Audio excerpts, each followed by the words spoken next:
Hello everybody and welcome back to another review here on the Fortress of Solitude. Today we're going to be covering the Fall of X, the big end of the Krakoan arc of the X-Men in X-Men issue 25 by Gerry Duggan and Stefano Caselli. Duggan jumps right into the events following the Hellfire Gala, showing us an Orchis-filled world where mutants are being killed off left, right and center, or thrown off of Earth to Mars or wherever the gateways took them the final time they were open. I love Duggan just spent a lot of the issue getting into the muck of all of this new world and setting up how Stasis and the leaders of Orchis are manipulating everyone to fit their narrative. There's fantastic parallels with how the mutants changed the world overnight at the beginning of the Krakoa era with Jonathan Hickman, and as someone who loves all of the little details and stuff like that, getting to see stuff like the Orchis quote-unquote reform prisons or gulags, or how certain mutants are giving up their powers and joining Orchis or returning to normal lives as humans is great, and it has this great sort of Europe during World War II vibes that aren't lost on me at all, and it's really quite interesting how Duggan is tapping into that sort of era with stuff like the Germans invading Poland and France and all of these places, and it feels a lot like that sort of calm before the big storm. Now the book isn't all just about figuring out what's happening in the world at the moment, as the main character of the book is Kate Pryde, who we learn over the course of the book is back to being the SHADOWKAT, the violent assassin she once was in her past, and her story is doled out wonderfully over the issue's supersized 42 pages.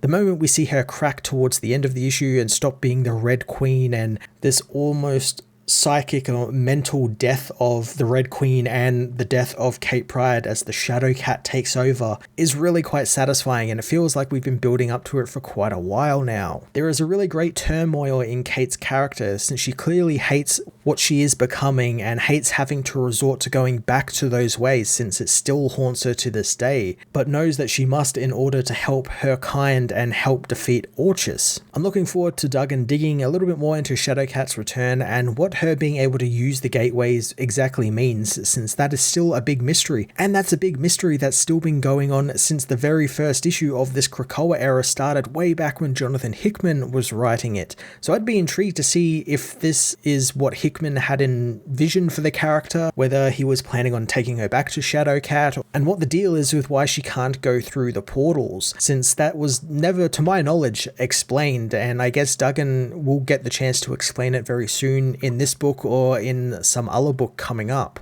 SHADOWKAT isn't the only one who gets a little bit of play here, as we also briefly touch in with Cyclops, who is, in my opinion, probably getting the worst treatment out of anyone in the series, as we find out that he obviously got captured by Orchis during the Hellfire Gala when he responded to an alert at the treehouse, and he's been subject to torture by Dr. Stasis 24/7 since that time. 10 weeks have passed, basically. And not only that, we find out that his eyes have been sewn shut, so he can't see what's happening and he can't use his abilities either. The little scene he has with Dr. Stasis where Stasis is trying to get him to kind of turn on the mutants and just sign some documents to say that he agrees with everything Orchis is doing and he'll be allowed to leave and get proper treatment and everything is great, because Scott just won't give in. He's Captain Krakoa. He's that guy who just won't give in the mutant freedom dream for anyone, and it's just great since it leads Stasis to get really frustrated, since he has this conviction where he wants to be the one who shows mercy to the mutants and offers that hand to the mutants and be sort of the person who takes the higher road, but there's a smugness to it because it's Mr. Sinister, and he has to be smug about being the one who's got the upper hand and everything Duggan has been doing with Stasis since he introduced the character has been fantastic, and here continues to be no different. It's just a lot of fun seeing him on the page, and of course it's Mr. Sinister, so he has a flair for the dramatic, so it's just never disappointing me. Another big portion of the book is Kamala Khan returning to her family after being dead and resurrected. Again, just making a complete embarrassment out of that death of storyline that the Spider-Man editors were pushing very heartily over in that book and that special, and here Duggan just kind of waves it all away with Emma Frost just removing everyone's memories of that and Kamala deciding to help the mutants since since now, of course, she is one and she's got a mutant book coming out very soon. It's just so funny how no fucks were given about that death storyline, and everyone but the Spider-Man editorial just didn't want to do it. The storyline also lets Duggan bring in his Iron Man book into the fold, since obviously Emma and Tony will be getting married soon, but Emma Frost was also a big character in some of the early issues of his run over on The Invincible Iron Man, as she posed as Tony's assistant Hazel back in like the 80s and 90s to get some technology, and here he brings that identity back and she is now pretending to be Hazel again, and I think that's really cool little connective tissue, kind of melding these books together, making them feel like a bigger universe, and it's just fun when writers do sort of stuff like that. Stefano Caselli did a fantastic job covering a supersized issue with the art, and he did it all by himself, continuing to give the book a fantastic cinematic feel. Caselli also gets creative with Shadowkat's powers and how she kills people, not shying away from the brutality that naturally comes with the ability to phase yourself and objects into and out of people and things. I loved all of the stuff towards the end where Shadowkat just kind of goes ham on a bunch of Orchis soldiers and phasing them through the floor and through each other, and there's one guy, she phases him just out of alignment from his suit, so his suit cuts into his neck and kills him instantly, and phasing people's guns and grenades into them. It's just fun, brutal action. Jerry Duggan as Stefano Caselli's X-Men issue 25 continued the big Fall of X push, diving headfirst into the world against the mutants and Kate Pryde's familiar yet new direction. The book has my full attention now, and I can't wait to see what else Duggan and the X-Writers have in store for us across all of these books as the Krakoa era of the X-Men comes to a very gritty and bloody end. I'm going to give this issue a 9.5 out of 10. If you aren't reading X-Men, now is the time to jump on, especially with this issue and the Hellfire Gala issue, as both are pretty great jumping on points. It catches you up on what's going on, and all the supplemental materials that come with each issue do a really great job of filling in the blanks on what is happening in other books and what is happening with characters. So definitely give this issue a chance.